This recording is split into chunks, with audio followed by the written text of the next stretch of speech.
City Council ran over, and so I apologize that we are here so late, but we had to finish our council meeting. With that, I'm sure Mr. Krikorian and Mr. Parks will be coming up shortly. In the meantime, I'd like to begin with item number 1.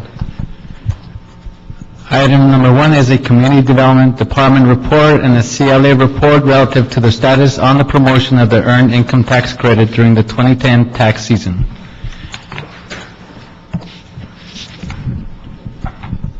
Do I have cards on this item?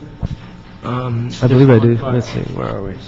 Okay, Maria Elena Jauregui from the Internal Revenue Service. Notice the round of applause. Yeah, I know. I didn't hear it that loud. And this is a very good one. You'll like this, so pay attention. It might mean money in your wallets. Maria. Okay. My name is Maria Elena Jauregui, and I'm a Senior Stakeholder Relationship Tax Consultant with the Internal Revenue Service. And first of all, I'd like to thank you for inviting us to share additional information on the Earned Income Tax Credit. I know we were here last month, okay? But during your last meeting, we provided information on the Earned Income Tax Credit. But today, I'm here to inform you of an IRS initiative around the ITC. The IRS initiative is a program in California to reach state residents who appear to be eligible for but did not claim the Earned Income Tax Credit on their 2009 federal tax returns. These individuals were sent IRS notices in July but did not reply. And we will be again sending out a second notice to over 46,000 California residents. But in LA County, that's 12,649 residents that will be receiving this notice in mid-November. Okay, the letter will include everything taxpayers need to claim the credit, instructions, worksheets, and information on where to get help. Taxpayers who receive these letters may potentially be eligible to receive up to $5,657 from the Internal Revenue Service, but they must reply and provide the requested information. We want all eligible taxpayers to receive the credit. They are due and appreciate any support you can provide. I know we provided some already information to your office, and along with a list of the zip codes and how many potential taxpayers would be receiving these letters in those zip codes. And we've also been working with CDD and the county to disseminate this information to the community. Okay, well, I don't think it's hard for people to understand. Obviously, the message isn't penetrating, and that's part of the problem. So let me just say in simple language, the Earned Income Tax Credit is a credit that if you do not earn a lot of income, that you can get a refund from the Internal Revenue Service of thousands of dollars, depending on how much you are eligible for, even more than what you paid in taxes.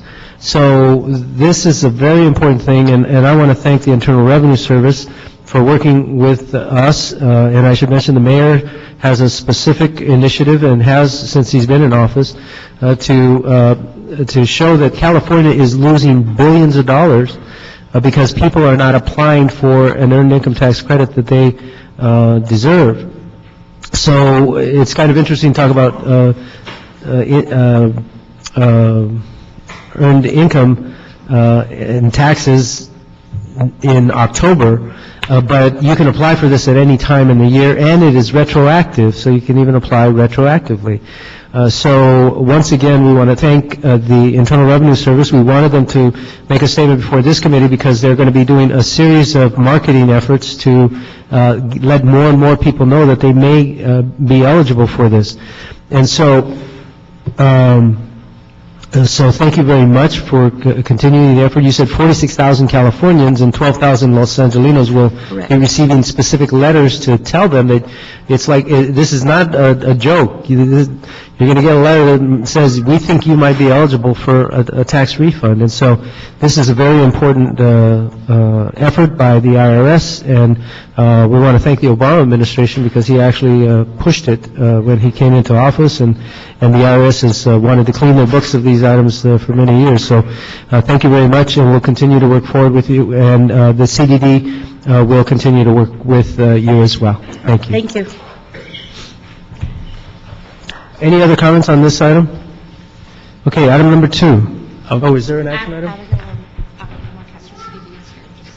Well, did you want to say something, Abigail? I don't know if you want me to report on the meeting that we had last week with city departments to engage them on the ongoing EICC awareness. Sure. Real quick, though. Sure. I know, we're pressed for time, so I'll be brief. At the request of this meeting, we did host a meeting with city departments last week. We worked with your office, with Sarah Brennan, and with the Internal Revenue Service. We had approximately 20 departments participate, so we were very excited about the turnout.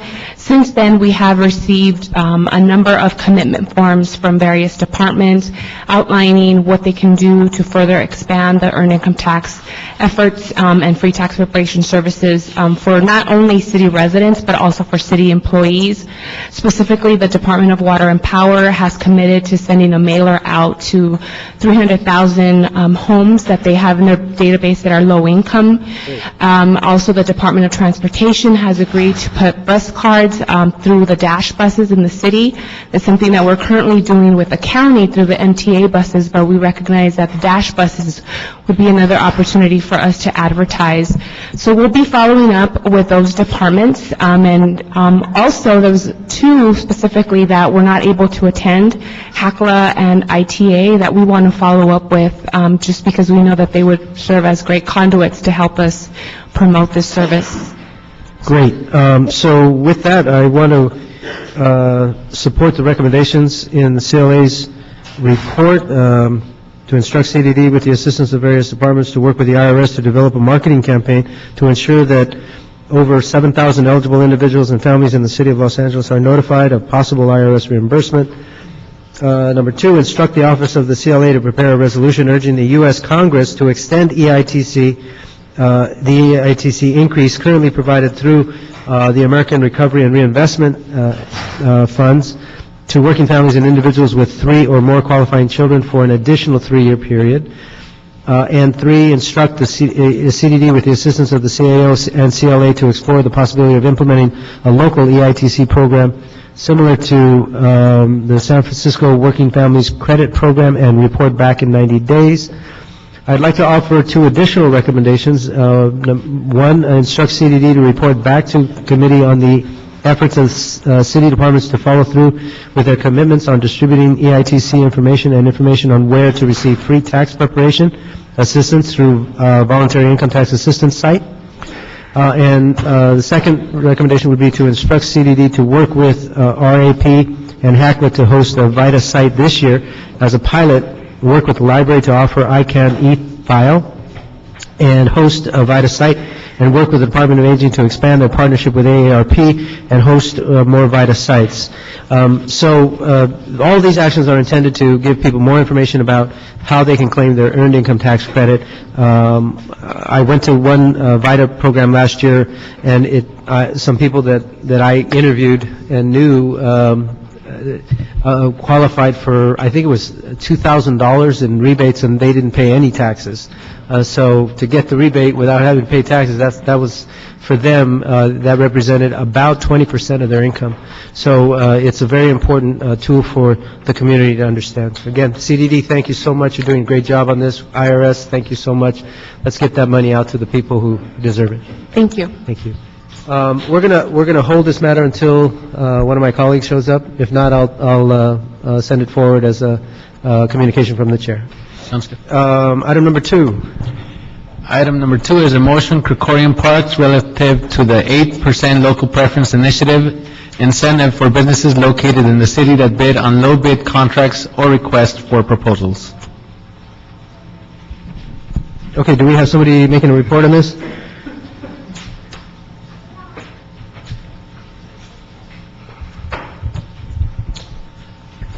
You want to continue this? Should we continue this matter until Mr. Krikorian and Parks are here?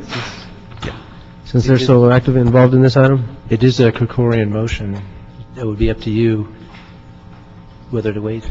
Yeah, I think he may want to be here, and I know Mr. Parks also has interest in this item. So why don't we hold on a second. Let's see what he says. Is that all right?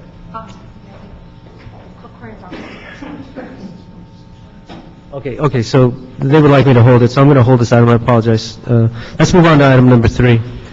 Item number three is the city attorney report relative to a draft ordinance amending the Los Angeles Administrative Code to provide for the establishment of a responsible banking investment monitoring program. Do we have any cards on this item? Oh, okay.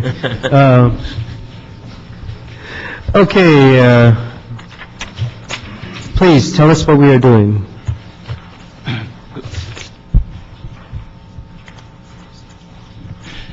Good afternoon, Valentin Dino, City Attorney's Office. As indicated in the attached report, we have, in response to the committee's instructions, we have prepared a draft ordinance which requires banking institutions which seek to do business with the City of Los Angeles to disclose various aspects of their financial dealings within the City of Los Angeles.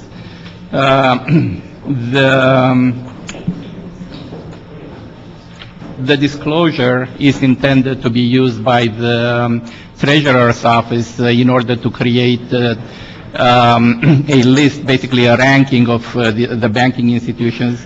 And such ranking would be used by the treasurer in order to, as one of the factors involved in the award of banking business, city's banking business to these institutions. Okay, now, we've had conversations about a substitute draft ordinance. Have you reviewed the substitute? Yes, we've been working with your office, and we have reviewed the substitute draft, and it differs in some relevant aspects from the draft that was transmitted by my office. For example, the substitute draft expands the definition of banking institutions to cover pretty much any institution that seeks to do business with the city. Also, it adds the city's administrative officer as one of the entities that eventually will use the ranking that will prepare by the Treasurer's Office for the purpose of awarding banking business. Another significant difference is the expansion of the definition of banking services to basically include underwriters that seek to engage in bond business or sell bonds on behalf of the city. The draft, in addition to that, expands the disclosure requirement to include more items, and also clarify this disclosure requirement from the one contained in the current draft. It also makes some technical changes, such as providing due process hearings for banking institutions that have been that have had their classification as eligible financial institutions withdrawn due to various violations of civil, criminal law and or illegal practices. I think probably the most. And in addition to that, it redefines or I should say, more likely clarifies the Treasurer's role when it comes to the ranking of banking institutions. It makes it a more technical process where points are awarded based on certain criteria, and the points will go from 0 being the lowest, to 100, of course, 100 being the highest, and it specifically requires that the treasurer prepares a community reinvestment score, which basically is very similar to the ranking that we discussed in the previous draft. Is just a lot more explicit. It also further clarifies the role of the CAO and the treasurer in this. Okay. And we are working on this draft, and we'll present it as soon as we finish it after receiving appropriate instruction from the committee. Okay, thank you. Is the representative of the Treasurer's Office present? And the CAO? Somebody from the CAO's office here on this issue? Yeah, I understand Ray Serrano will be coming. Can you please introduce yourself? Certainly. I'm Krista Binder with the City Treasurer's Office. Krista, you've had an opportunity to review the draft ordinance, and just wanted to get your comments. Yes, we have, and I did want to say just briefly that we're very supportive of the ordinance and the more robust level of reporting that it'll provide. It will also, it'll strengthen our review in the Treasurer's Office, so we are thankful for that. We have one comment question and then some items that we think should be brought back in the implementation plan. The first question we have is should this be expanded to other agencies in the city that award banking business? This is potentially CRA, Housing Department, CDD, and what your thoughts are on that. And then as far as the implementation plan, we do have some issues with the clarification of non-local versus local.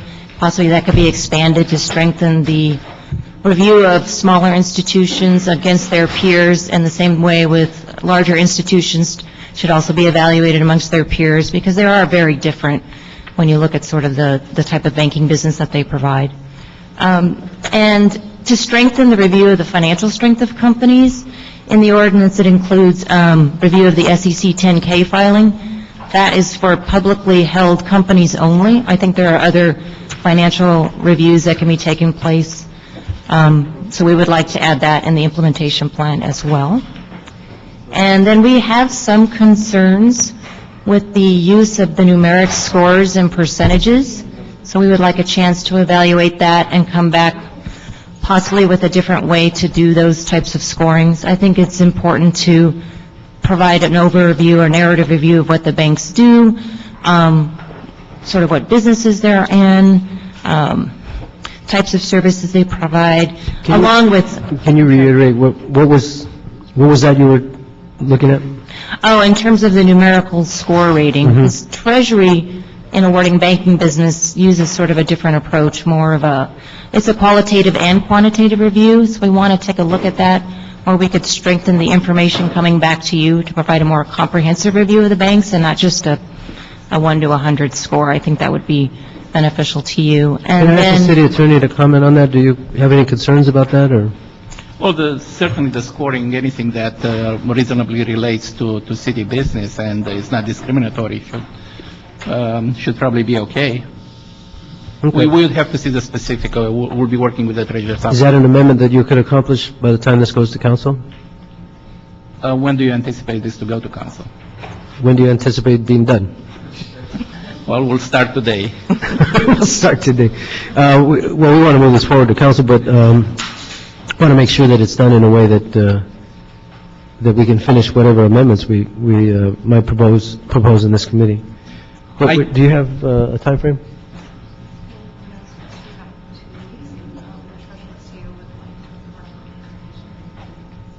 But that's implemented. That's approved. So,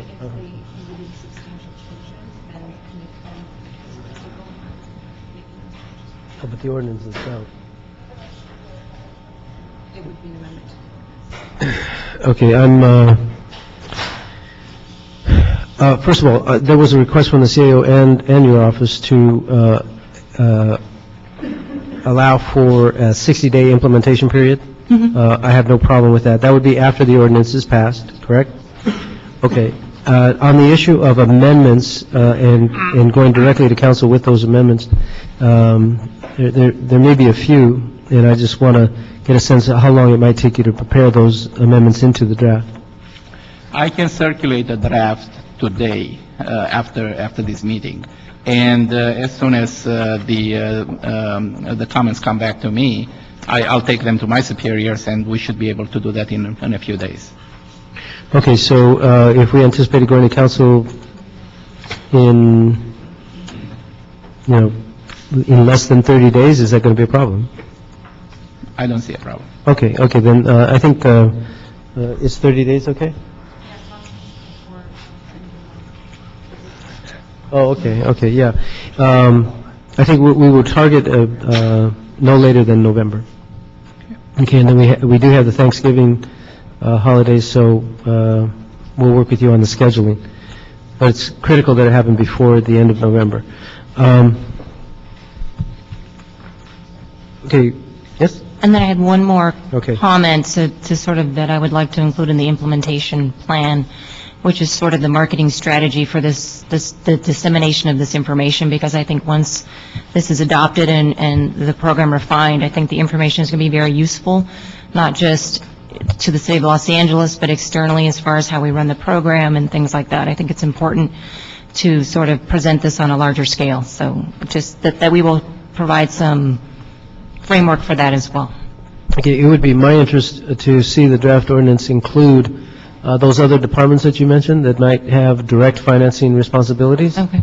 And so if the city attorney can work with the treasurer's office on those departments, I believe, which departments? You said CDD, CRA, what were the other departments? Potentially housing, Housing, that's it? that I can think of at the moment. Okay, okay, there may be others. And then secondly, on the qualitative report, which we would like to give you some flexibility on, work with the city attorney as well. Okay, Mr. Serrano? Yes. Good afternoon. Good afternoon.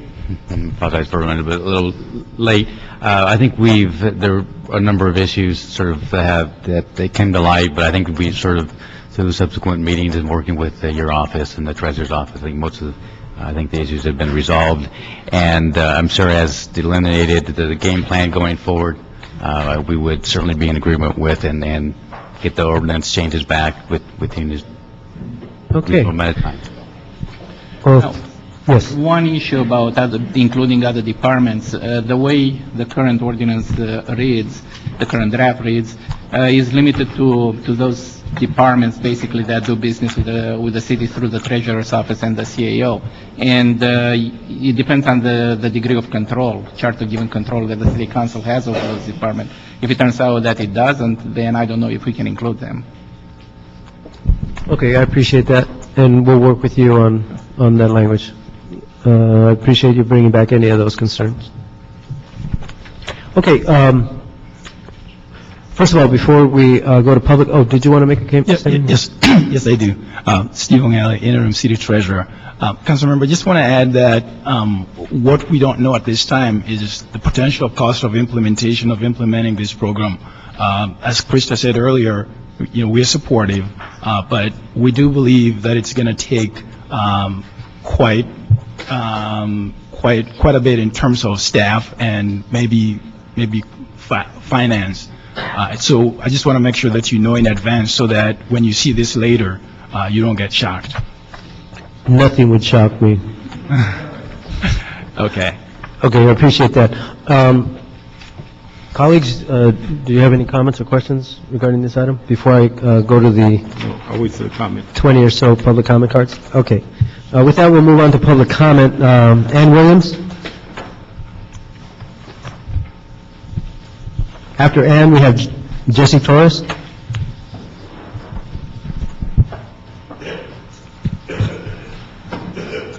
Good afternoon. I'm Ann Williams with the Central City Association, representing 450 businesses employing nearly 350,000 people in the Los Angeles region. We've been working with your office, Councilmember Alarcon, and we appreciate that the lines of communication have been opened on this matter. In working together, we did receive a copy a few days ago of the substitute draft ordinance that we understand is intended to replace the August 6th draft ordinance, and we were invited to give feedback. We appreciate being given a copy of that in advance of today's hearing. However, stepping back from any of the specific language, we seem to have a fundamental disagreement about the approach that's being taken. So we do not agree that it's appropriate or even legal for the city to attempt to impose additional, sometimes contradictory regulations on an industry that's already thoroughly and thoughtfully regulated at the state and federal levels. We can't support any ordinance that's openly antagonistic toward the banking industry or that labels penalties as incentives. We can't support an ordinance that establishes a rating structure that's vague and discretionary and thereby undermines the climate for doing business with the city. We can't support an ordinance that is so unwieldy that it creates a mountain of additional paperwork for both the banking industry and the treasurer, particularly in this budgetary environment, and particularly when we believe there's little effect or purpose to that exercise. We do understand that there's a lot of frustration in this area, and we really are working diligently to improve the lines of communication between the city family and representatives of the banking community, and we look forward to more of that. Thank you. Thank you. And speaking of representatives of the banking community, Jesse Torres? Chairman Alarcon, members of the committee, I'm pleased to submit testimony to the Los Angeles Committee on Jobs and Business Development on the topic of responsible banking. My name is Jesse Torres, and I am the President and Chief Executive Officer of Pan American Bank. We are a 45-year-old Latino-owned community bank headquartered in East Los Angeles. We are California's oldest Latino-owned bank and the second oldest Latino-owned bank in the United States. Pan American Bank was established in 1964 by Romana Acosta Bañuelos, the first Latina treasurer of the United States. Pan American Bank was founded for the express purpose of serving the unbanked and underbanked Latino communities in Los Angeles and Orange County. As of September 30th, 2010, 26 million of Pan American Bank's 37 million loan portfolio was comprised of residential mortgages. Most of Pan American Bank's residential loans are made to low and moderate income borrowers or within low and moderate income communities. Pan American Bank's mission is to transform and empower Latino communities through banking relationships built on trust, service, respect, communication, and guidance. Consistent with that mission, Pan American Bank has foreclosed on only one borrower since January 2009. During the same period, Pan American Bank modified 100% of borrower modification requests, and every modified borrower is performing as agreed under the modification terms. Despite the failing economy, Pan American Bank grew 15% from June 2009 to June 2010 by staying focused on its mission of serving the needs of its community. My testimony today is going to focus on the role of community banks in stabilizing communities during difficult times, a role that is largely ignored by larger regional and national organizations that do not have a close tie to specific communities and as such not feel compelled or are unable to assist communities that need help the most. During the mid-part of the last decade, money was cheap. Large regional and national banking organizations utilized cadres of local loan brokers and the Internet to make use of vast amounts of cheap dollars to grow their organizations to unseen levels. As the supply of traditional borrowers dried up, alternative borrowers were cultivated, many of whom were ill-prepared for the challenges of home ownership or were intoxicated by the dream of owning their home. Unfortunately, when the party was over, many of these financial institutions and their armies of brokers were nowhere to be found, and borrowers were left to deal with the hangover effect all on their own. As a seasoned banker, I understand the economic and financial rationale for seeking economies of scale and market share. As a community banker, however, I also know the long-term damage that is inflicted on a community when financial institutions focus solely on short-term profit and ignore the long-term financial and economic health of the community. For the past 2 years, our communities in Los Angeles, particularly the low and moderate income communities, have been decimated by foreclosures. Initially lured by the dream of home ownership, many in our communities have been living a nightmare that began when they were offered financial products that made no sense to the borrower or the banks. For the too-big-to-fail banks, relief came in the form of federal bailouts. Unfortunately for the borrowers, the too-big-to-fail banks were unable or unwilling to do the same. During the same period, most community banks, without the support of federal bailout funds, sustained local economies and households with continued prudent lending.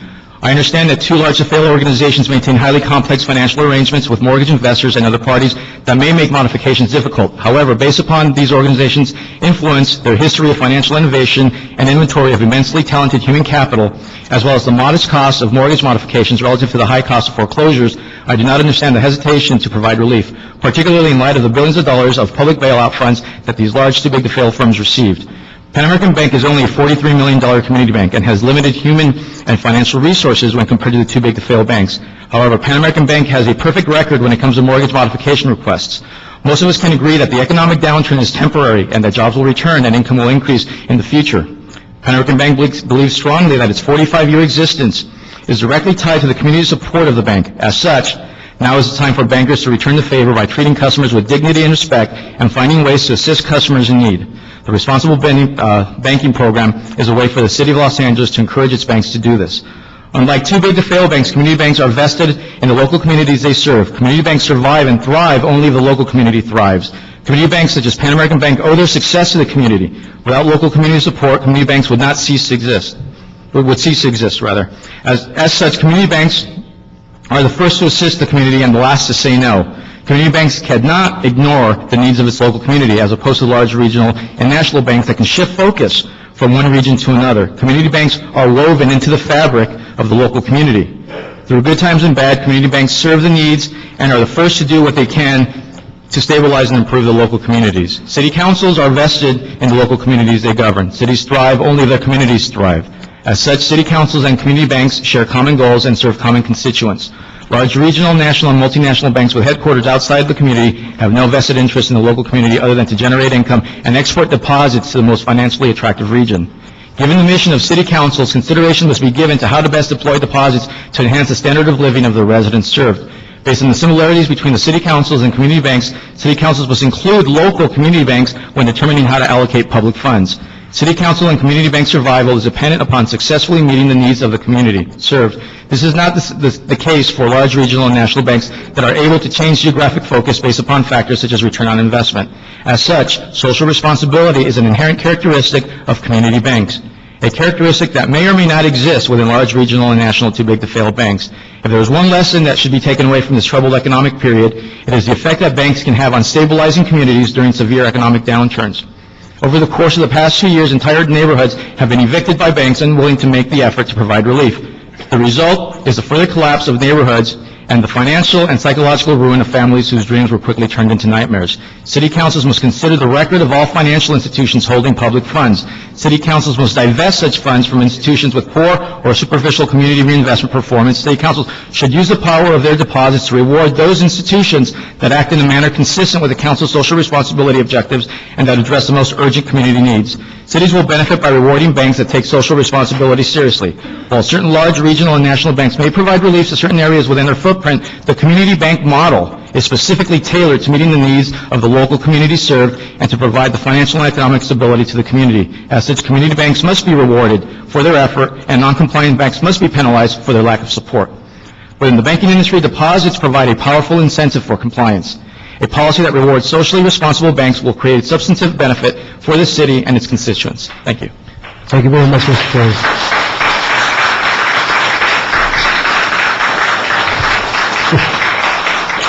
Okay, we have several speakers from ACE, Esperanza Casco, Peggy Mears, I believe it is Mears or Means? Mears, and David Crepes.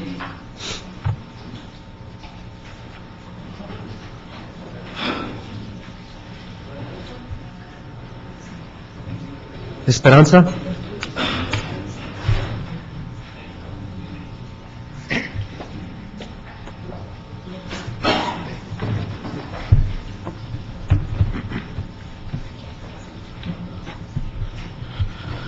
Mi nombre es Esperanza Casco, soy miembro de ACE.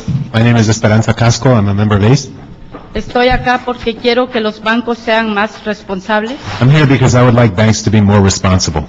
Les voy a contar una historia que es una prueba de cómo algunos bancos grandes están haciendo daño a nuestra comunidad. I'm going to tell you a story that proves that some large banks are doing a great damage to our community. Mi esposo y yo somos dueños de un pequeño mercado por más de 12 años. My husband and I are small market owners for over 12 years. Por más de 17 años hemos vivido en nuestra casa en donde criamos a nuestros 3 hijos. For over 17 years, we've lived in the same home where we raised our 3 children. Hace 2 años nuestro banco Washington Mutual estaba siendo comprado por Chase. 2 years ago, our bank, our lender, Washington Mutual, was in the process of being acquired by Chase. Durante ese tiempo, aunque siempre hemos tenido un ingreso estable, nunca nuestro banco nos ofreció un pago reducido. During this period of time, even though we had a stable income, our bank approached us and offered to lower our payments. Aunque no lo necesitábamos, lo aceptamos porque no nos avisaron de las consecuencias. Even though we didn't need this lowered payment, we accepted it because the bank did not explain to us the consequences. Después nos propusieron el programa de HAMP temporalmente y nos hicieron aplicar por una modificación permanente. Then they put us into a temporary HAMP modification, and they encouraged us to apply for a permanent modification. Mientras seguíamos haciendo los diferentes pagos que nos pusieron y entregamos todos los papeles que pidieron por la modificación, During this time, we made all of our payments, and we complied with all of their requests for paperwork in order to consider the modification. en agosto de este año el banco de Chase nos dijo que debíamos más de $50,000 y que nos iban a vender la casa. In August of this year, JP Morgan Chase told us that we owed over $50,000 on our home and that they were going to sell our house. Hicimos lo posible para posponer la venta, pero el 12 de septiembre la casa fue vendida y ahora estamos en el proceso de desalojo. We tried to delay the sale, but on September 12th, our home was sold and we're now being evicted. Nosotros nunca hemos faltado un pago en nuestra casa en 17 años. Y sin embargo, el banco de Chase ya quiere sacarnos. We've never missed a payment on our loan in over 17 years, and Chase wants to take our house anyway. Por eso estoy apoyando a la ley propuesta, porque creo que es importante que si la ciudad va a invertir millones de dólares en estos bancos, tiene que estar seguro que no estén haciendo estos daños a nuestra comunidad. Gracias. That's why I'm supporting the proposed ordinance, because if the city is going to be investing millions of dollars in these banks, we need to make sure that they're not damaging our community. Thank you. Thank you, Esperanza. Peggy? My name is Peggy Mears. I'm a member of ACE. I'm going to read you a letter from the Legal Aid Foundation of Los Angeles, the senior attorney, Dorothy Herrera Setlich. Dear Councilman Alarcon, my apologies that I, as a representative of the Legal Aid Foundation of Los Angeles, will be unable to attend the October 26, 2010 hearing regarding the proposed ordinance establishing the Responsible Banking Investment Monitoring Program. Thank you for your invitation to attend the hearing and to submit written comments. Legal Aid Foundation Los Angeles has previously expressed its support for the establishment of the standards you propose, and I want to take this opportunity to reaffirm that support. Local initiatives which require more creativity, responsiveness, and positive outcomes for homeowners, tenants, small business persons, consumers in Los Angeles neighborhoods vis-a-vis the banking industry's community investment commitments and activities are critical to the healthy development and stability of our city. Legal Aid Foundation Los Angeles clients include homeowners, consumers with a varied array of loan products, nonprofits and small business owners involved in community development, the unbanked looking for affordable services, as well as many bank and other financial institution customers. As the largest legal services program west of the Mississippi, we have a very large number of clients who receive their public benefits, Social Security, veteran benefits as direct deposits in national banks. Legal Aid Foundation Los Angeles is a member of the California Reinvestment Coalition and for decades has invested resources in the promotion of significant and effective community investment and reinvestment by our state and national financial institutions.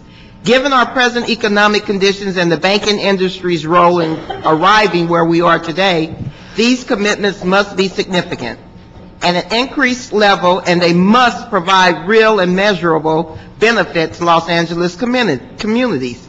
I believe that the changes made in the proposed standards, the draft ordinance as it now reads, are positive and bolster the impact this program will have.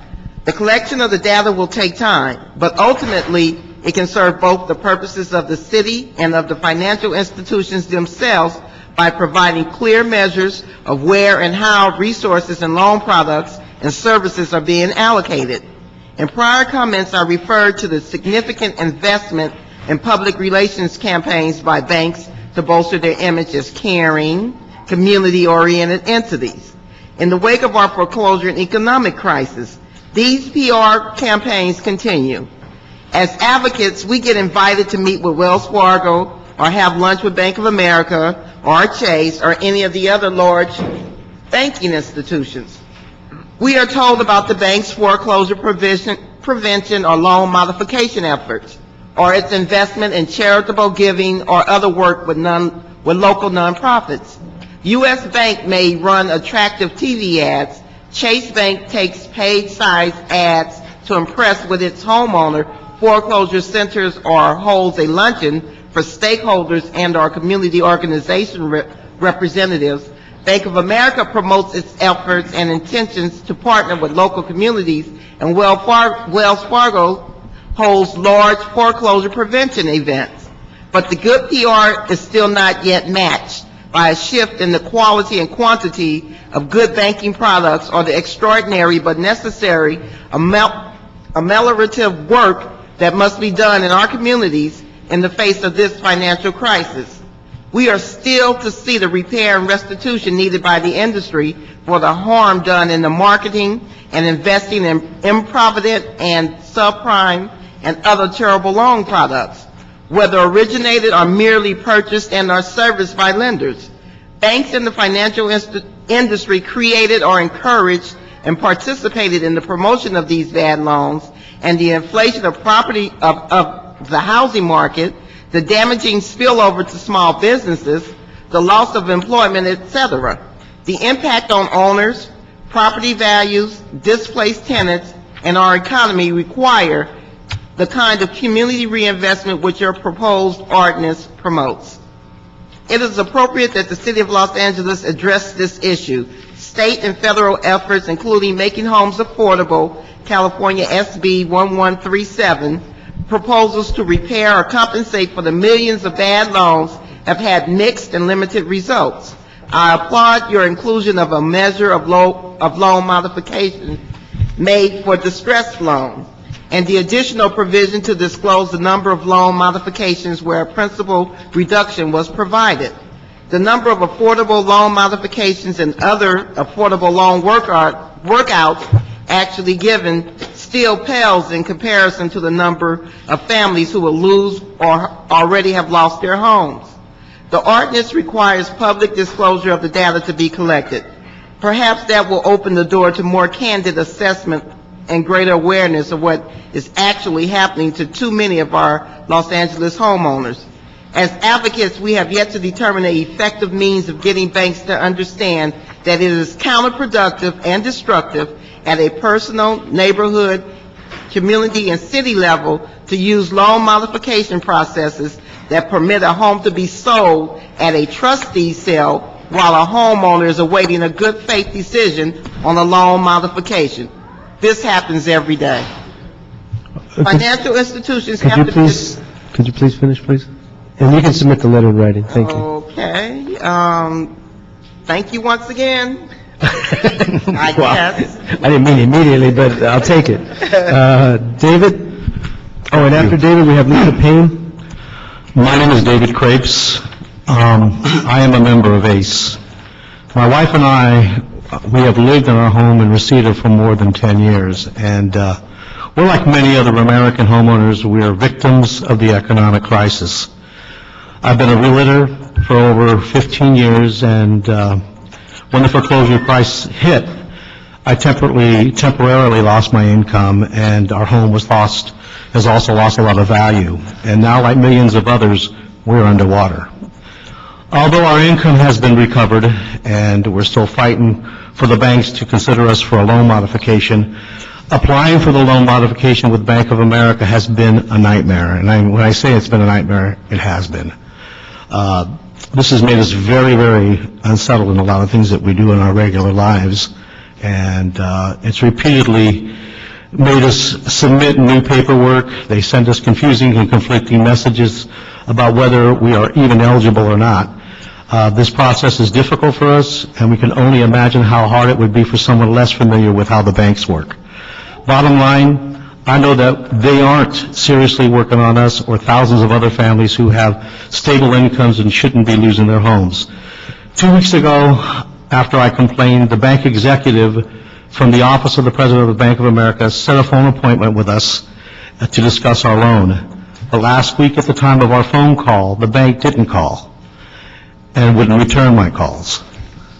However, I noticed that the banks and their lobbyists have spent plenty of time at City Hall over the past trying to convince council members not to pass this ordinance. I wish the banks that were spending as much time and money working on their own consumers and reasonable modifications as they seem to be spending fighting common sense policies like the reasonable banking ordinance. Thank you. Thank you.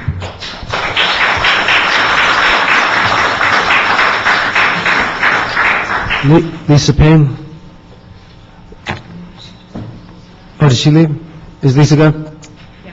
Okay, we have Alan Fisher. I do want to mention that the city of San Jose, what, was it yesterday? Yesterday? Yesterday, took $1 billion out of their Bank of America account and moved the money as a result of the foreclosure crisis.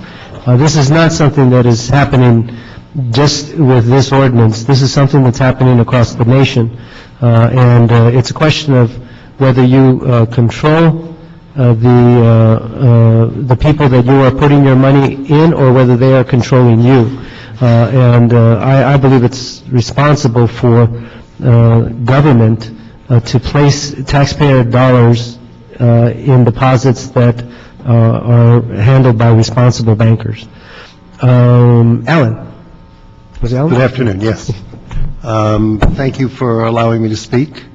I'm Alan Fisher, the Executive Director of the California Reinvestment Coalition. CRC is a coalition of about 280 groups across the state that since 1986 has been advocating with banks to do more, using the Community Reinvestment Act.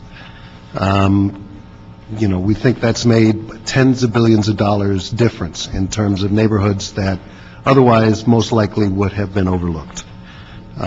We have meetings with all the major banks and have been trying to push them around this economic crisis for quite a while. And I really came I brought some materials that you have to really talk about some of the facts of what's going on. We are here, but just to be clear, we're here very much in support of this. We think this is an outstanding step that the city is taking to really take care of its residents. So I brought the one other thing I wanted to say is that it's not our position that the banks are thoroughly regulated. I believe if they had been thoroughly regulated, we would not be in this crisis. The regulators allowed a lot of this lending to happen and didn't look at a lot of mortgage companies that were doing this lending and stop it, even though for maybe a decade we and others went to Ben Bernanke, to Mr. Greenspan, and raised the issue. So this is not regulation that you're doing, it's really saying, are you serving the people? So just quickly, I guess my time is running away. One of the things I brought, chasm between words and deeds. Counselors, 50 counselors across the state, they're not seeing things being solved with HAMP. They're not seeing servicers respond. People are still in trouble, just like the stories that you heard here. It's across the state. Paying more for the American Dream, which was a study of 7 cities across the country, including Los Angeles. Sorry, the translator asked that you speak more into the mic. Oh, I'm sorry. Is that better? Yeah? Thank you. Sorry. The buzzer is scary. Just to try and be quick going through here. Paying more for the American Dream, 7 cities across the country, including L.A. Access to prime mortgages between 2006 and 2008 dropped dramatically for communities of color. For L.A., communities of color are down 65% since 2006. White communities are down half that, 33%. And this was looking at B of A, City, Wells, and Chase. And as you know, homes are the place where wealth gets accumulated for most working people. So it's been a tremendous loss of wealth. Looking at the question of jobs and small business, loans to businesses with revenues less than $1 million a year in L.A. In 2007, there were 263,000 loans. In 2009, there were 67,000. So it's a drop of 3/4. For loans to businesses in low and moderate income areas, it's a drop of 80%. So there's a tremendous lack of lending that I think this ordinance can help push up. In terms of small business lending, it's the same kind of thing. It's down 28% 2007 to 2009. So there's a tremendous decrease here, and those minority-owned businesses are hit much worse with SBA than others. So I would say I think this is a good ordinance. The key to it is really keeping the methodology specific so that you really get the information you want. We see it as moderate and thoughtful to try and add bank responsiveness to LA neighborhoods. And in times like these, profit-making corporations think about their profit. They're going to ignore these neighborhoods if the city council doesn't make sure that they look. Thank you. Thank you, Alan. Jacob Miller?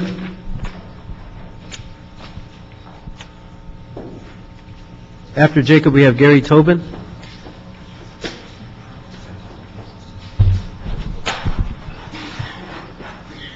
Hello, my name is Jacob Miller.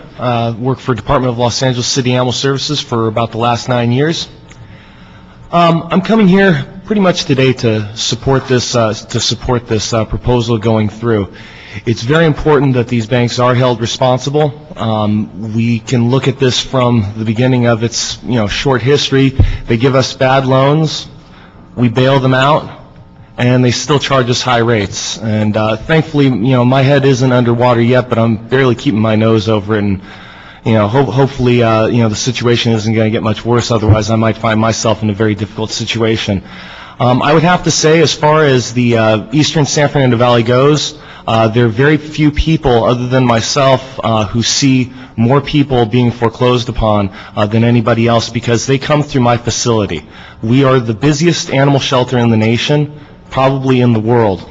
And when people are in financial trouble and they get foreclosed upon, we're one of the first places they go to, because either A, they leave their animal behind, or B, they do the responsible thing and bring it to the shelter. And you have to look at these people part with their family members like this. We need banks to be more responsible. We need to have them start reinvesting in the community that help build them up. We need them to start doing their fair share, start pumping it back into the city, because we are all one big city. And if people are getting foreclosed upon and they're not happy, they're not going to be doing businesses with these banks. And I really don't think the city should either, if they're not going to do their fair share. I want to thank you very much for allowing me to make that comment. Thank you, Jacob.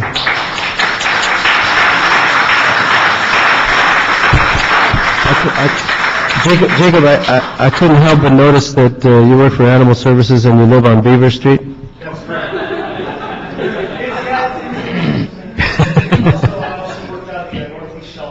Okay, thank you. Gary Tobin. Members of the committee, I'm Gary Tobin, President of the Los Angeles Area Chamber of Commerce.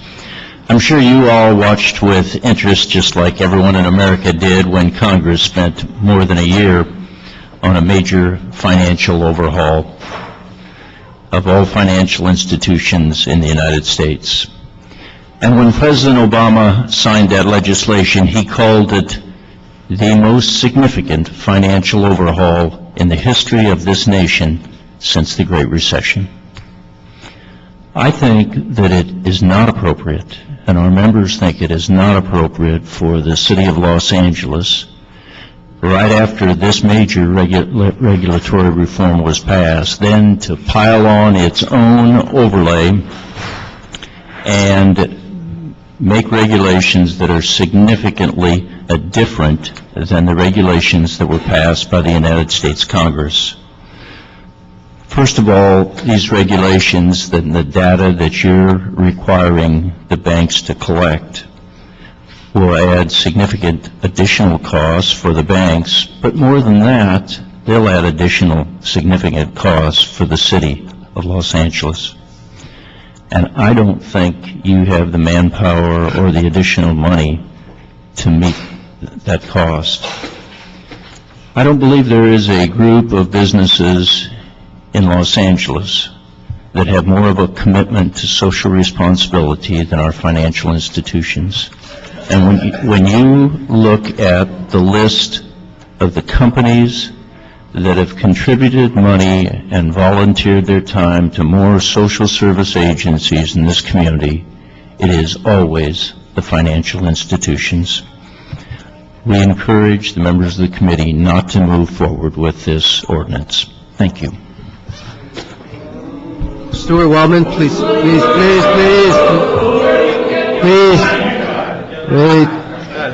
Come on, that doesn't help. And they were respectful to you, so please be respectful to them. Stuart Wellman, and then after Stuart, we have Dennis Santiago.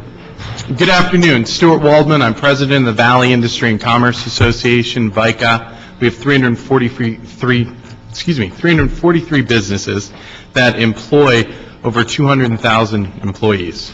We're concerned about this ordinance. We're concerned that it'll impose burdensome regulations on a heavily regulated industry. Much of the information that's being requested is either already available or is proprietary. This motion would also penalize banks, and we oppose that as well. We also oppose the purely subjective nature of the rating system. And lastly, we oppose the costs. As was previously stated, this will add significant costs, not only for the banks, but for the city as well. Thank you. Mr. Santiago?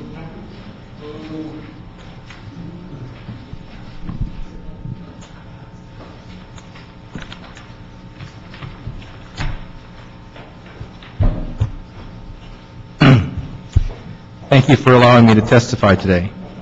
My name is Dennis Santiago. I am the Chief Executive Officer of Institutional Risk Analytics, a Southern California-based company that specializes in analyzing the banking industry. We've been in business since 2003. I am here today, though, as a concerned citizen, one who has taken an active interest in this community ever since I first helped a project in the early 1990s called Rebuild LA. I think everyone here realizes that we are living through the consequences of risk-taking gone wrong. Last Friday, the Fdic closed 7 more banks. Yesterday, it was announced for the first time that a federal home loan bank in Seattle had submitted to a consent order from the Federal Housing Finance Agency because they are undercapitalized. Large banks are under stress because of foreclosures. They are potentially even under greater threat because they may be forced to buy back billions of faulty loans from the government, from Fannie Mae, from Freddie Mac. Smaller banks are just trying to survive this storm, but it's causing many of them to maintain quality standards so high that access to credit has all but evaporated. Even credit unions are not immune. The corporate credit unions that stand behind the consumer credit unions that everybody loves have experienced their own catastrophic troubles. For that, check the records of the National Credit Union Administration. What it means is that no community, no business, no individual can afford to remain passive when it comes to understanding where banking and finance is headed for the remainder of this decade. These are tough times, but they are not insurmountable times. That is why I applaud the City of Los Angeles for taking the initiative to consider an ordinance that takes the measure of the finance system affecting the region and the people it serves. The city is asking the kinds of questions that must be asked if government is to play its proper part to create the kinds of public-private partnerships that will rebuild financial infrastructure. It took everyone to make the mess that we are in. It will take everyone working together to regain the quality of life that has slipped away from us. I do want to make a point about the data. It's not that banks don't know or cannot determine the answers to the data requests that are being asked in the language of this ordinance. They can. Most of what the city is asking for has been part of the Community Reinvestment Act's agenda for decades. Indeed, there's a new Fdic reporting proposal that says in March of 2011, many more data reporting fields are going to be required to be submitted to the Fdic that are very much along the lines that the city is asking questions about. What's different here is the community asking a simple question. What are you doing for us here where we live? This is an issue of everyone becoming comfortable with transparency. The emotional charge we all feel in this room today is because the questions the city is asking will reveal who really has their act together and who doesn't. But I submit that the worst thing for us all would be if we remain ignorant of the answers. Indeed, I would say that the bank that is not assessing its position and making plans about how it will navigate and prosper worries me more. We are on the verge of a period where change will create opportunity to win and lose ground within the banking and finance industry. How that matrix will evolve remains to be seen, but there are banks out there right now who are looking at the competitive landscape and asking the question, how do we gain from this? This process is going to happen whether the City of Los Angeles passes this ordinance or doesn't. What the City of Los Angeles is actually doing with this ordinance is making sure that in this next cycle of consolidation as it plays out, its interests will not be forgotten or dismissed, even as billions in wealth inevitably shift with the tides of fortune. I encourage the city to make sure that it has legal means and the operational agenda to protect those interests. Thank you for allowing me to speak. Thank you. I think it's worthy of mention, your clients include the Security and Exchange Commission as well as the FDIC? We are under contract to the Securities and Exchange Commission at this time to supply ratings that are used by their analysts, yes. Okay, thank you. And FDIC? We work with the FDIC. We've been working with them since 2003 and have done supportive work with them in terms of testing their central data repository. Okay, thank you very much. I do have one card, but there's no name on it. It does say LA Voice Pico. Was there somebody that wanted? Okay.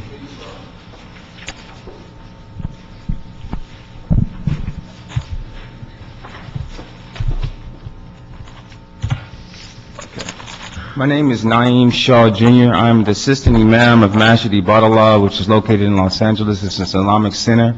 I'm Director of the Coalition to Preserve Human Dignity. And I come here on behalf of LA Voice PICO. It's a federation of 24 churches, mosques, synagogues, representing over 25,000 families, and also stretches all across LA. We're also part of the PICO network, which has over 1,000 institutional members that is focused in 150 states and over 150 cities in 18 states. This issue, responsible banking monitoring, is something that our LA Voice is in support of, as well as looking at the situation that is causing a lot of collateral damage in unemployment. If you look at the situation now, you have unemployment around 13%, but what's alarming is that African American youth are 49% unemployed. And many of those loans from 2006 to 2008, these subprime loans, targeted 50% of the target was Latinos and African Americans. One of those happened to be my mother, who had received inheritance from her mother passing, and end up losing all of those resources, end up losing the home, and I seen her with my own eyes spend thousands trying to save the home that still slipped through her fingers. And the only thing that's keeping her up today is her faith. So on November the 8th, LA Voice will be sponsoring an action targeting 1,000 members. We're hoping to have Council Member Alarcon with us, and inviting the other members here to join us to that action at Blessed Sacrament Church on November the 8th to really put a stamp and a voice on this particular issue of responsible banking. Thank you so much for your time. Thank you. Members, what we have before us is a substitute draft ordinance that the city attorney has revised from their draft ordinance. I want to read something. This is an article written by Steve Rodriguez, who is a member of the Most Holy Trinity Catholic Church, and it says PACT San Jose. I don't know exactly what that is, but he's a member of PICO, and he mentions that yesterday, the U.S. Treasury Department released data showing that the administration, even amidst the controversial robo-signing scandal, is still not doing enough to hold the nation's biggest banks accountable.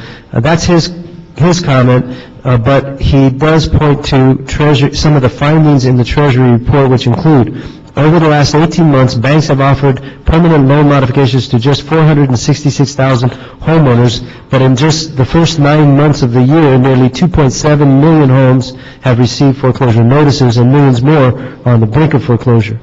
Banks did just 27,480 permanent modifications in September, a number that pales in comparison to the more than 100,000 bank repossessions of homes during that same month.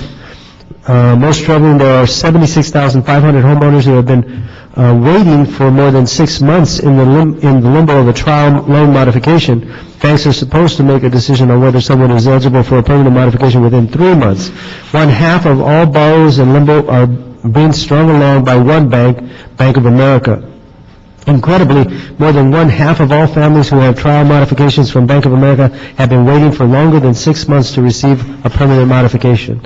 He claims that the Bank of America, and this is according to the U.S. Treasury report, claims that Bank of America also has the worst record of customer service in the foreclosure prevention program, ranking last in average speed to answer a homeowner call abandon rate, and servicer time to resolve third-party escalations. I read that because it sort of exemplifies not just what a few people have testified to today, but in fact what the U.S. Treasury Department is saying about how banks are handling the foreclosure crisis. And so I think this is a responsible measure. Obviously, the city of San Jose, which has diverted $1 billion from Bank of America based on their performance relative to modifying loans to prevent foreclosures, it speaks volumes. The fact that Boston last week or two ago introduced a motion to create a responsible banking ordinance, the fact that city of Philadelphia similarly diverted bonding opportunities from J.P. Morgan and Bank of America. And these actions are occurring all over the nation. This responsible banking ordinance is intended to take control where control should be, and that is from the buyer's perspective. The buyers in this case are the people of the city of Los Angeles who pay taxes to the city of Los Angeles. This is not about a city working with banks directly on negotiating a sale of something that benefits the city council. This is about responsibly handling the taxpayers' money, and I believe it is time that we hold banks more accountable for their actions in our community, whether it's the foreclosure crisis, small business lending, providing services. In the old days, we used to argue about where ATMs should be. There's still places that don't have ATMs. What about banks' participation in payday lending by financing the institutions that are ripping people off with 60% rates of interest over time? These are the kinds of things that are absolutely the responsibility of the city of Los Angeles. It's not about creating more bureaucracy. It's about reducing the problems economically in our community. In a city where more than 65% of the people live in a home that they do not own, it is incumbent on us to ensure that particularly with regard to the foreclosure crisis, that when banks are not acting responsibly, we have to handle the money of the people of Los Angeles in a way that reflects that reality. I believe that they could do a lot better. I don't believe they're all bad. I believe we need banks in our society. I think that in fact, those people who are advocating consistent with what I've proposed here are advocating that bank services go into every community. Our banking development district is seeking to get more banks into the community. I also want to say publicly, I appreciate Jesse Torres for coming forward. He left, but with Pan American Bank, the community banks, and voiced a strong opinion about how he feels banking responsibility should just be par for the course. Unfortunately, it is not par for the course in all institutions. He's got a bias. He obviously represents community banks. Nevertheless, the standards that we are creating with this draft ordinance separate the national banks from the community banks so that we are not measuring them on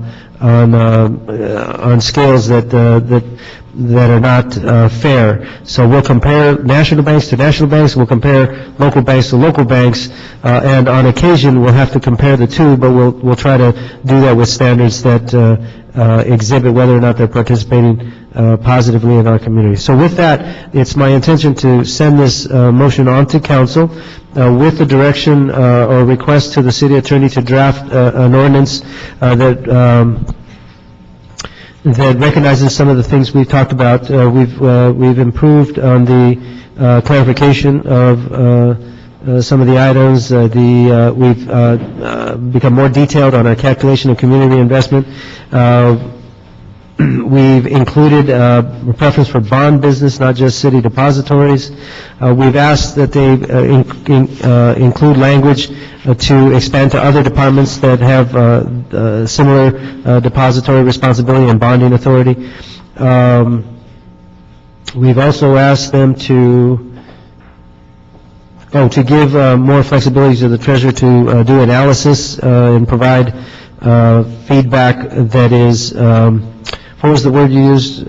I'm sorry, I'm forgetting the word you used. Qualitative reporting, as well as the calculations on the scale. Anything I'm missing? Is that it? Did we get everything?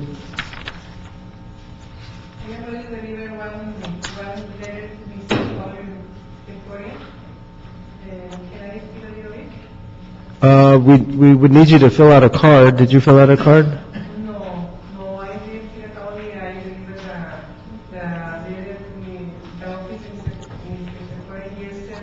Okay. Okay, we do have to have you fill a card out to make a formal presentation, but we're getting kind of long here. I want to get to other items on the agenda. So if you can communicate with Mr. Krikorian directly, that would be fine, unless you want to fill out a card real quick. Oh, that's Mr. Krikorian's deputy. Okay, so. Okay, thank you. Okay, so with that, it would be my intent to move this on to City Council, and I would ask for support from Mr. Parks and Mr. Krikorian. Yes, sir. I got several things I'd like to ask you. Is that one of the things I think that's important is that we create an ordinance that we make sure that we're able to implement. And one of the things that I'm not clear on today is the volume of paper that's going to be coming to us. And number one, who's got the expertise to evaluate it? And number two, do they have the staff to do the job? And so those are things I think that are real live issues within the treasurer's office. And also that would be of concern of whether, as the acting treasurer said, is there going to be a corresponding request for personnel to just implement this piece.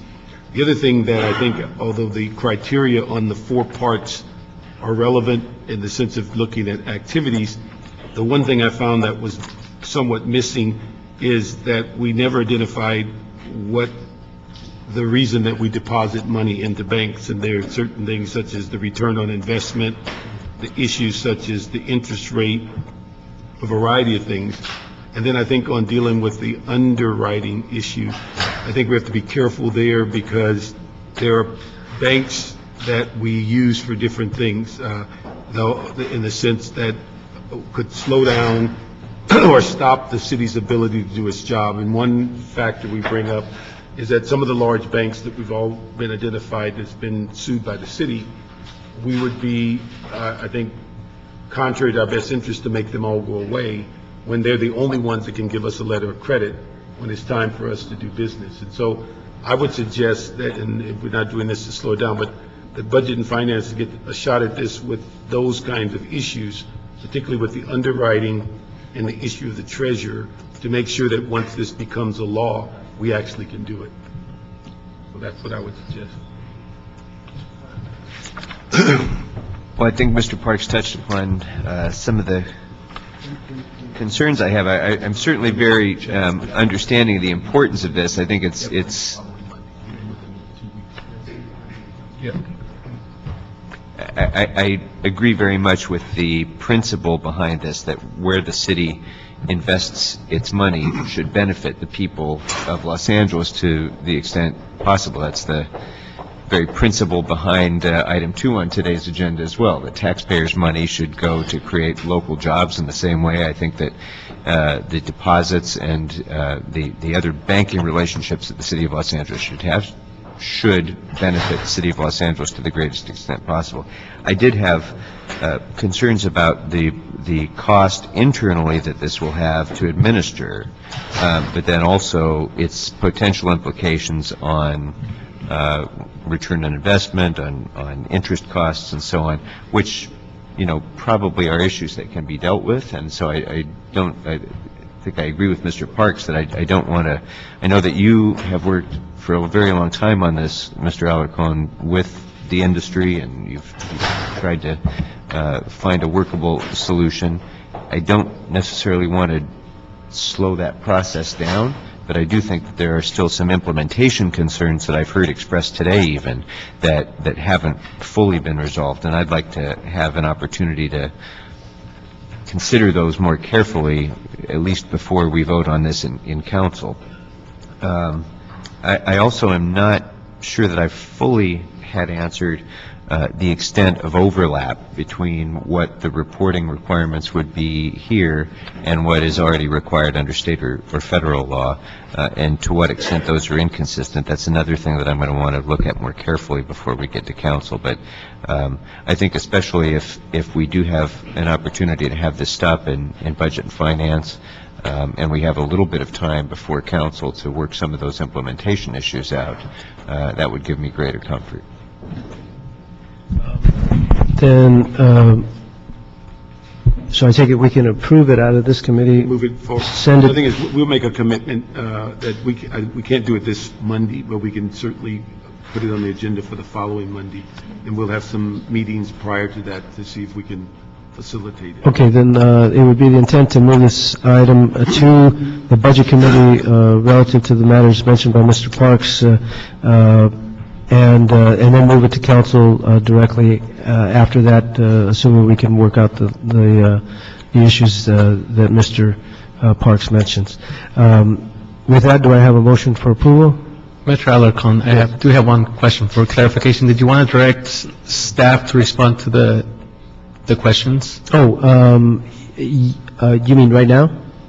Well, direct staff now to respond to the questions by the time it gets to Budget and Finance. Sure. You're not on Budget and Finance. Mr. Krikorian had... I have somebody there, it's okay. So if I could ask CLA to coordinate with the city's team a response to Mr. Parks and also send that report to... Are you going to do a report or a formal report? We can, or... Okay, yeah, if you could respond in writing to Mr. Parks' questions and also to Mr. Krikorian, inclusive of both the concerns raised by Mr. Parks and Krikorian in one document, Yes. and send a copy to Mr. Krikorian. I think that would be helpful. I do have anecdotal answers for you, but I think the CLA would be able to put together a more cohesive document. Okay. Okay, then, if that's the case, do we have approval to send this forward to Budget and Finance? Okay, then that matter is approved as amended and as referred to Budget and Finance Committee. Thank you. So, for everybody's clarification, the matter is approved for the purposes of moving it forward to a committee, and Mr. Parks will work on tightening the language relative to how we implement the process and cover how the treasurer will be able to staff this issue. And then hopefully we can get it to council before the end of November. Thank you very much. That's it. Thank you. Okay, item... sort of a hesitant clap. Did you want to take action on items 1 and 2? Item number 2. Yes, this is Mr. Krikorian's motion. Item number 2 is a motion Krikorian Parks relative to the 8% local preference initiative incentive for businesses located in the city that bid on low bid contracts or requests for proposals. Hey. Who do we have here? I'm Brett Messing from the Mayor's Office. Okay. I'm Ted Jordan from the City Attorney's Office. Okay, Mr. Krikorian, do you want to spearhead this motion? Sure, I'll move its approval. Okay, who wants to describe what we're doing here? Mr. Messing can probably speak to the financial aspects of it, if you have concerns about that. Please. In the city attorney. Well, actually, if we could get a description of the item and what exactly we're doing. Sure. Presently, the city spends 16% of its procurement dollars with businesses located in the city of Los Angeles. And so the purpose of this ordinance is to essentially level the playing field for local businesses. As we all know, it is more expensive for businesses to operate in the city of Los Angeles than elsewhere. And so this ordinance provides an 8% preference to local businesses when they're either participating in a low bid process or in an RFP. And we commissioned a study by Charles Swenson, who's a professor at USC, and Professor Swenson concluded that this study would generate approximately 10,000 jobs and would not cost the city any money because of the economic activity that would be generated by, as actually Jacob from the Animal Services Department said, basically keeping the dollars in our community instead of having them leave the community to businesses that aren't located here. Okay, could you describe what exactly the 8% represents? It's 8%, the 8 points out of 100? The best way is just give you an example. So on a low bid contract, if someone bid $1 million and they were qualified as a local business, their bid would actually be $920,000 for the purpose of determining the low bidder. Okay. For an RFP process, let's say that they generated 100 points through their bid, they would get an incremental 8% or 8 points, so their bid would be 108 points. Okay. So it would operate under both methodologies. Okay, we have a few cards. Did you want to make a comment about? No. This is legal, right? Yes, City Attorney. Okay. We're here to support and work with all the city stakeholders in putting together the ordinance, should the council so direct us. Okay, thank you. We have 3 cards. Ann Williams?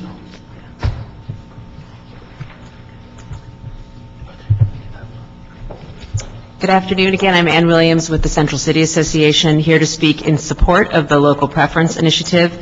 This is an effort by the City Council to shop local, and it recognizes and tries to account for the higher cost of doing business in Los Angeles. The beauty of this initiative from CCA's perspective is not only that it has a clear and direct link to its stated objective, but also that it doesn't put an undue burden on the businesses themselves. In return for being present in LA in a meaningful way and maintaining their business tax registration certificate in good order, local businesses would be given a small payback for doing what they're already doing, which is providing needed goods and services, paying taxes, and keeping Angelenos employed through this terrible economy. And thank you for this effort. Okay, Stuart Waldman?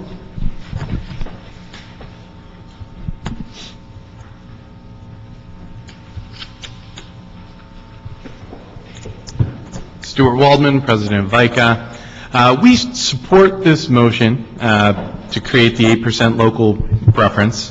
We believe that it's a tool that will help spur business within the city, create jobs, and grow the economy. Local preference policies are commonly used in various cities throughout the country to spur local economic development and job creation. We believe that it's a missed opportunity to spend more than 84% of the city's procurement dollars outside of Los Angeles. We cannot afford to let this continue. We hope that you'll pass this. Mr. Tobin, Gary Tobin? I'll just say ditto for our 1,600 members and their 700,000 employees. Thank you. Thank you. If I can ask, does this include banks? Includes all businesses. So this would give a local preference to community banks? To local banks, yes. On bonding and everything else? Or It would depend on whether they qualify under the definition of a local business under the ordinance, which is 50 local employees, 50 Los Angeles-based employees, or more than 50%. Right. More than 50% of their employees within Los Angeles. Well, I would say that would take the national banks out of it, right? But it's, okay, okay. The definition of local in the ordinance is a business that is headquartered here that has 50% of its employees doing, let me just make sure the exact number, sir. So if it requires headquartering, we don't have any banks that are headquartered here, right? Yes, we do. We do? Well, I mean, we have community banks, but we don't have national banks. right? It requires either Yeah, it's 50 full-time employees or 50% of the total workforce. Yes. Or headquarters here in Los Angeles. So a national bank like Wells Fargo, which is one of the largest employers in Los Angeles, has more than 50 full-time employees and would qualify for the Would preference. qualify, yes.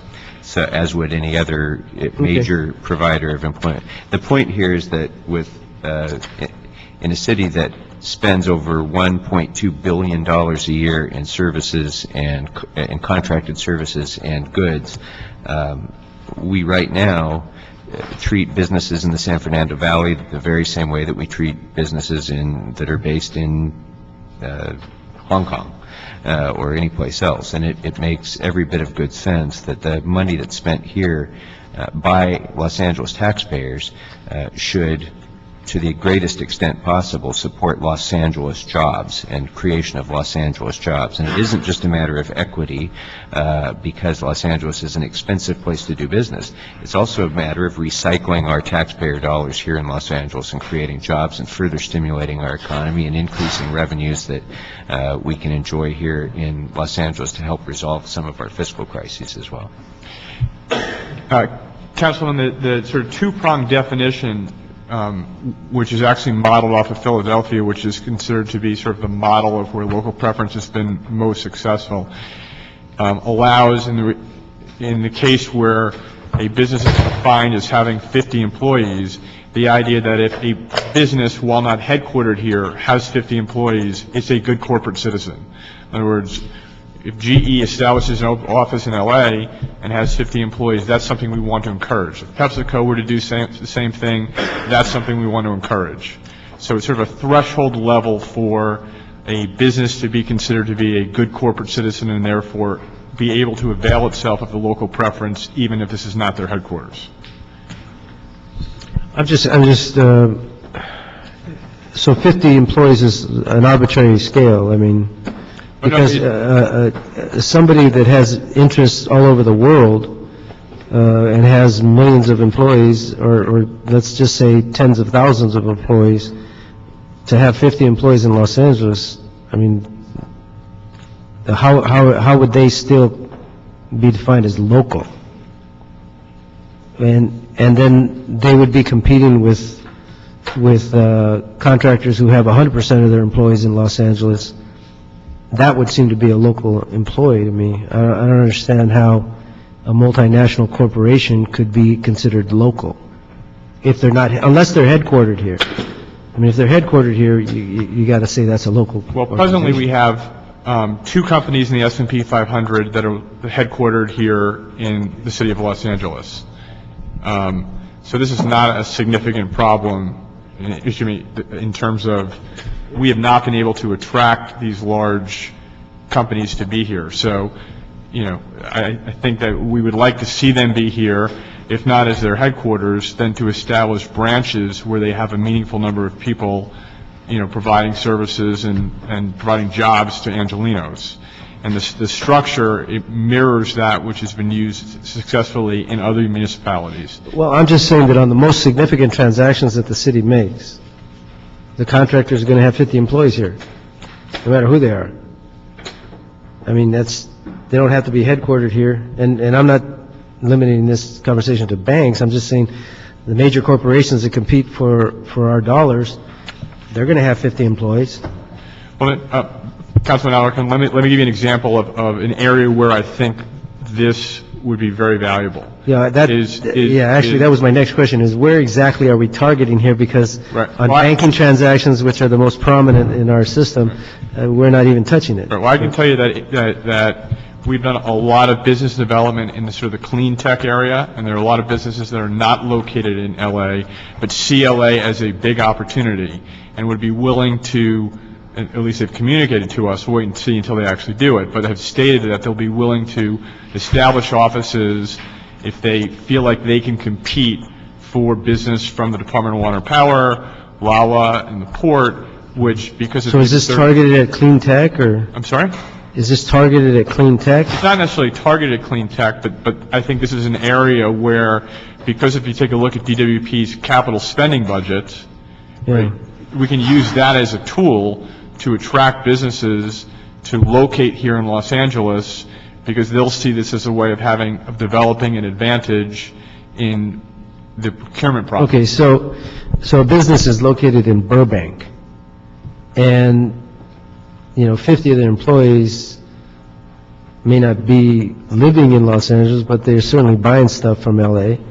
And then this would be a mid-sized company competing for a construction contract, and they wouldn't get a local preference, but a multinational corporation could get the local preference if they have 50 employees.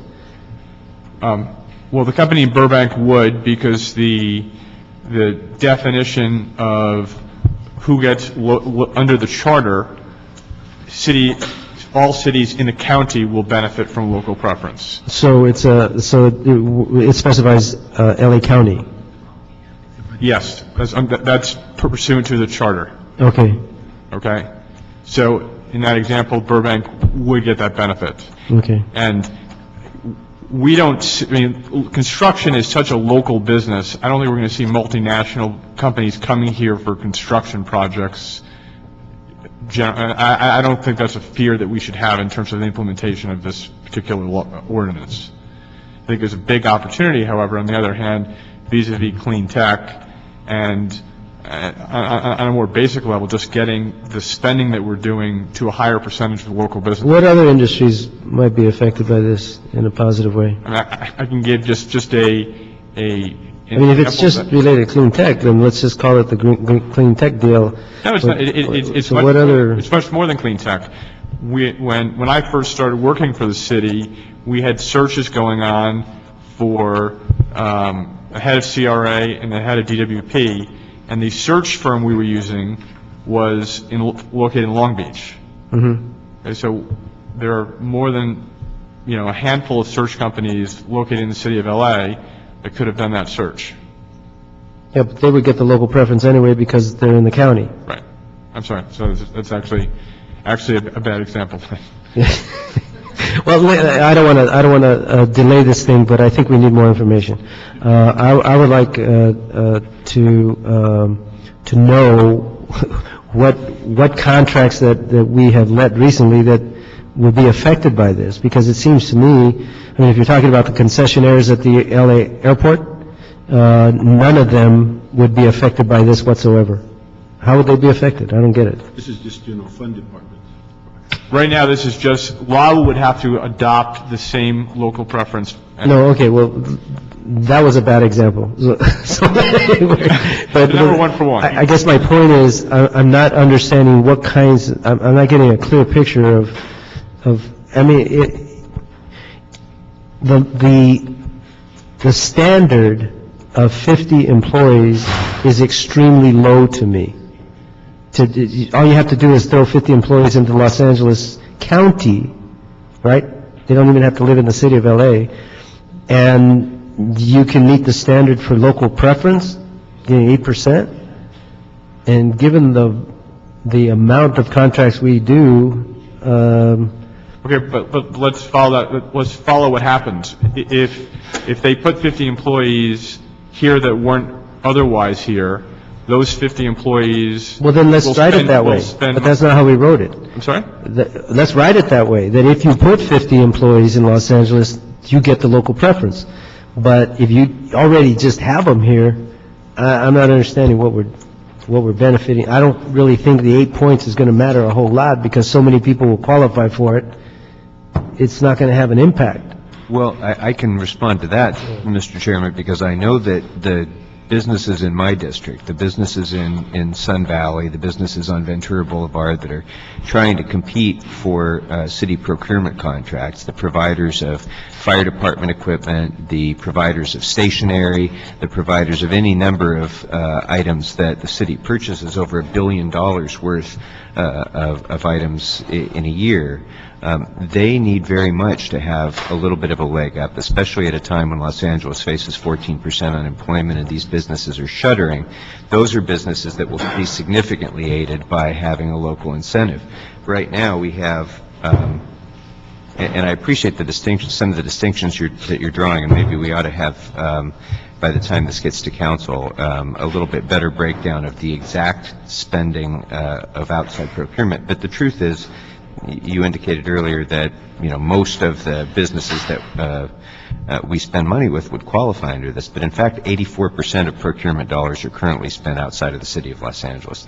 Now, that definition may not exactly match this preference because it is the city, admittedly. So I'd like to see a little bit further refinement of that. But Professor Drew from USC, who was the same professor that analyzed the tax holiday motion that we had earlier in this committee. Svensson. Yes, thank you. I guess Drew's... Yeah, the USC professor who did that analysis also analyzed this, found that it was cost neutral to the city, and in fact would create significant economic activity and jobs development. So, given those factors, I think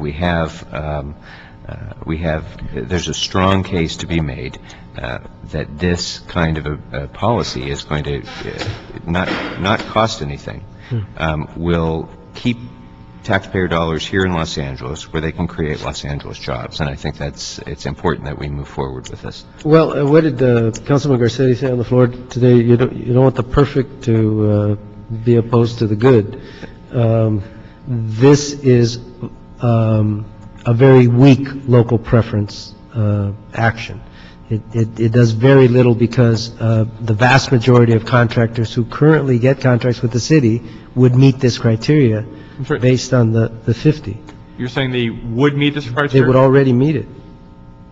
But they're presently losing out on contracts, so this would enable... No, I'm saying people who already get contracts with the city already meet this criteria, and we're not changing very much at all. But the data doesn't suggest the data doesn't support that because only 16% of them, local businesses, are getting contracts. Exactly. My point is that we should make this much stronger. I think the point you're not making is that currently it's all on low bid. That's what wipes out the local preference. And so basically this supersedes low bid. And what we've done in the past is send business all over the United States because somebody gave us $1 less on a widget. Right. We're now saying it's not low bid. You're going to get a preference. So even though the bid may be a little higher, 8 points will get local businesses into the mix where they then have the ability to, with their employees, spend money, make money, return it over in the community. No, that's not exactly, that doesn't address my concern. What that does, I agree with that. What I am saying is, I've been a longtime supporter of local preference, huge supporter of local preference. What I am saying, however, is that we're undermining the local preference issue by inserting this low threshold of 50 employees, which is arbitrary, because some of the small businesses that have 45 employees wouldn't qualify unless they had this other one. 50% or 50 employees. Full-time employees. So why do we even need to have 50 employees if we got this other one, 50% of full-time employees? That's a local preference. When they're competing with national companies and international companies, for example, you mentioned a stationery company in Sun Valley, and I know that company, by the way. They're going to compete with Staples, and Staples would meet the local preference standard. I don't get it. What's the benefit? Staples has much more. The whole idea is to counteract the effects of volume, I would assume. That the local preference can't compete against volume and lower pricing as a result of that volume. That's typically what occurs in procurement. But by allowing companies to enter into or to give them status as local preference by virtue of having 50 employees when it could be, 1% of their employment base, I don't know how that benefits LA. That isn't the entire purpose of this, because this isn't just a small business promotion measure. This is designed to keep taxpayer dollars here where they create jobs from whoever creates them. So the consideration that you're raising about who would already qualify under that 50-employee definition, that was already taken into account by Professor Swenson's analysis. So it still has a positive job creation effect with no cost, even taking that consideration into account. So, you know, the people who work for Staples... You know what? I never even got the Professor Swenson's analysis. Where is it? Oh, great. Let's read it now. I mean, look, I've used the professor's work too, and I respect that, but I'd like to at least read it.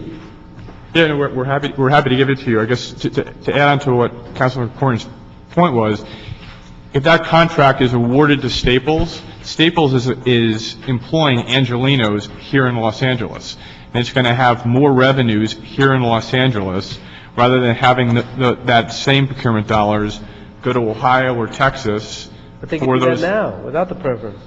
But they're not. They're not winning. The data tells us that. In other words, Staples is not. Okay. What we know is that it's only going to 16% of businesses with this definition. Okay. Let me just ask one thing for clarity. When we say in the wording on the employees, there's no requirement that they live in LA County. It's a matter that they work. Yes. Okay. So it's not a residence issue. Yes. Yes. I don't know. I would think if we were going to do a local preference ordinance, and like I said, this is a step in the right direction, but it's extremely weak as far as I'm concerned, because it doesn't do as much as it could, and it's not as earth-shattering as I was hoping it would be. Well, sir, respectfully, 8% would be at the high end of the range of preferences in the country. They're about 30%. Yeah, but that's assuming the definition of local is the same. Okay. It is not. Most jurisdictions that impose local preferences have stringent standards for definitions of what local preference is. Right, but if you make the definition too stringent, then there's no reason to have a local preference. You're not going to have that many businesses that qualify. In other words, we would like to have businesses, we would like to have multinationals open offices here. I absolutely disagree with what you just said. I want that on the record. Okay. I absolutely disagree. You don't want GE to put an open office in L.A. and hire 50 Angelenos? Because that helps them compete for a DWP contract? I don't know how this affects that. The way it affects that is, if they have people here and they're competing for a city contract, they're going to be more competitive because they'll meet the definition of... GE already has 50 employees in L.A. Okay, so PepsiCo, pick someone who doesn't have 50 employees in L.A., where this will act as an incentive for them to put people in Los Angeles. I would rather have an L.A. company get it. That's the whole point of local preference. Actually, where the headquarters is less relevant to me is where the employees are. And if PepsiCo or GE or Staples or any other major company is employing Angelenos, I really don't care what the return address on their headquarters is. I care about where the employees are who are cashing those paychecks. And if they're in Los Angeles, then this is a measure that's helping to keep jobs in Los Angeles. Actually, I do care where they're headquartered, because if they're headquartered in L.A., there's more circulation of the dollar in L.A. rather than sending it back home. So it's both. I think it's both things that we're shooting for here. First of all, I don't have the report. I don't have the analysis that Dr. Swenson did. If I had that, I could speak. I could address these concerns maybe with the report. Yeah. Councilman, I don't think the report's going to provide you with any more information than this discussion has provided. I mean, you can. Well, I do. Okay. It better. No, I think. Then why do the report? Pretty good report. Okay, I'm getting nowhere here. Let me ask a couple of questions. Sure. For the city attorney, does the report done by SC basically is viewed as our nexus study to make this determination? It very well could be. I have also not reviewed the report and will certainly do so. You need that kind of I would assume The charter allows us to have a local bid preference. So we don't have to go beyond. We don't need to go beyond that. The other thing I was wondering on mechanics, is this a mechanical paper issue for general services to start putting this in their documents? Or how do you cause this to become universal in the city? Well, once an ordinance is written and then adopted, all of the departments, essentially, not just GSD, any department, of course, at the beginning, it would just be the general funded departments. The motion does ask the other departments to adopt policies consistent. But once they do that, or once we have our ordinance, the departments would then have to, basically in any kind of RFP, where they have their scoring sheet, they would need to have some way to account for that, and have some way for the businesses who submit bids or proposals to identify themselves as local businesses. So it has to be in everybody's grading scale? It would be. So it's not just general services that does most of our RFPs, but every department would have to. Oh, yeah. I mean, general services does our procurement. So when we're talking about the office supplies or fire trucks or everything else, that would be part of GSD. Now, it's probably easiest to implement in that kind of situation because it's just bids. The math is. But every department would have to implement this as part of the scoring criteria. Correct.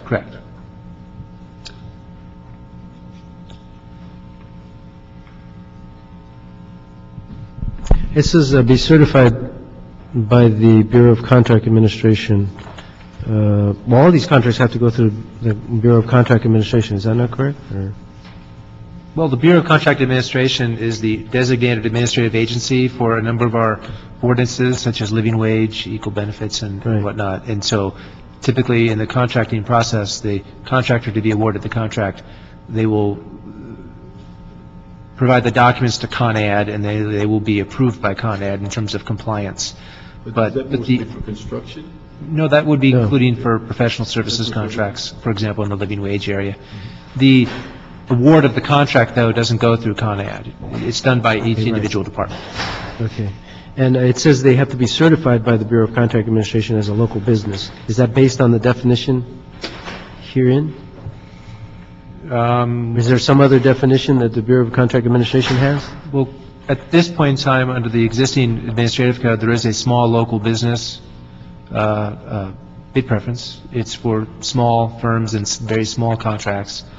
And I believe there is a certification. With regard to this motion, where it says in 2D, they must be certified as a local business by the Bureau of Contract Administration. Is there a definition of local business that is different than the one in Section 2? My understanding, the definition that's referred to as, quote, local business, unquote, in Section 2D is the qualifying business that's in Section 2. And I would... The same definition, yes. Yes. Okay. So we would need to build into all of this the process for the Bureau of Contract Administration to receive that information, to be able to have firms be certified as local businesses. I don't want to speak for Con Ed, but they would need to do that in the same way that small local businesses today can get certified.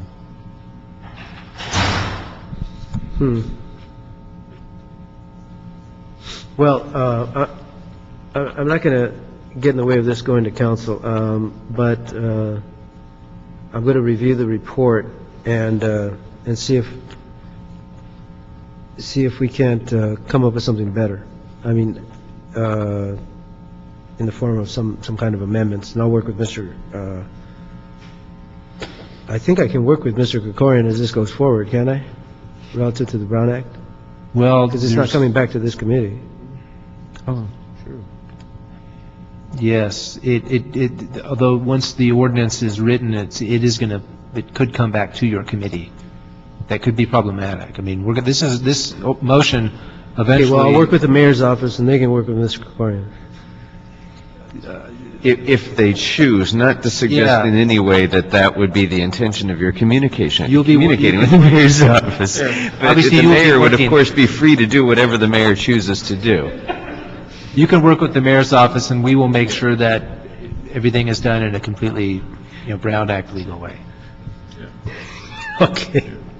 We'll work with the city attorney on the Brown Act and work with the mayor's office on see if I can't Local, hone in on what my concerns are, and whether or not, if I can find stuff in this report that ameliorates my concerns, great. But I don't want to say everything's fine here and vote for it and then send it on to council and everybody be shocked when I introduce an amendment, okay? The key in local preferences is how you define local. And exactly. And I can tell you, they worked very hard in looking at this to come up with a definition. And obviously, that's going to be the area that's going to require the most attention as if this motion gets adopted for us when we prepare the ordinance. Yeah, I would like to, maybe we can review past experience and see what would happen. Yeah. What would have happened if we did this last year? Would local contractors have benefited? I'd like to look at that. And it sounds like in the instance of, say, I think it was Philadelphia that this was based on, Yeah, I saw that. it was done with an eye towards I how want to it look should at be done. that model as well. Okay, Councilman, I think that would be a worthwhile exercise. Just as a caveat, the problem with that data set is that this will create an incentive for businesses to bid on contracts, whereas if you look historically, businesses might not have bid because they would have said, we're not going to be successful, we're not going to put forth the manpower. So by looking backwards, I don't think you're going to get the answer that will be helpful. Right, before we created the Maybe Weaving program, you didn't see minorities applying for contracts with the city either. Right. And then when we collapsed the contract process into contract ad and had all the departments centralize their qualifications for Maybe Weaving, before that, this is when I was on the council, I did this when I was chair of Public Works, and before that, they used to have to apply to 33 different apartments, so most of the small businesses said, forget that, they didn't even apply, but now they just apply one time with contract ad, and they're in the system in every department, so they get notified. I'm not sure, obviously I didn't read the report, so I don't know what we might want to suggest in terms of improvement. I'm not even sure, I'm not impressed with the 50 at this point. Maybe I will be when this goes to council, but I don't want to get in the way of a good thing. And I'm not proposing that I'm going to offer a perfect thing either. Maybe it'll just be a little better. So with that... We're always open-minded to better. We can always improve. We can always do better. And council, we will obviously do everything that we can to work with the mayor's office. And Great. You guys do Sure. what we can. Okay. Well, then that, I'm assuming that's unanimous? Yeah, I just want to make sure the original motion was going to jobs and budget and finance. This one was inadvertently didn't go to budget and finance, but we'll waive that. Because, again, we just want to get it moving. Thank you, Mr. Thank you. Okay, with that, this matter is unanimously approved. Thank you. I think we're done. Do we need to take action on item number 1 as well? Item number 1, what was that one? It's EITC report. Oh, EITC. Thank you. Thank you. Just a report, and we directed CLA to do a number of things to work with NCDD, continue their good work on informing people about the EITC. Mr. Krikorian, do we have your vote on number 1? Yes. Mr. Krikorian votes yes. Mr. Parks concurs. That's unanimous as well. With that, this meeting's adjourned. Here, let me do some one-page summary.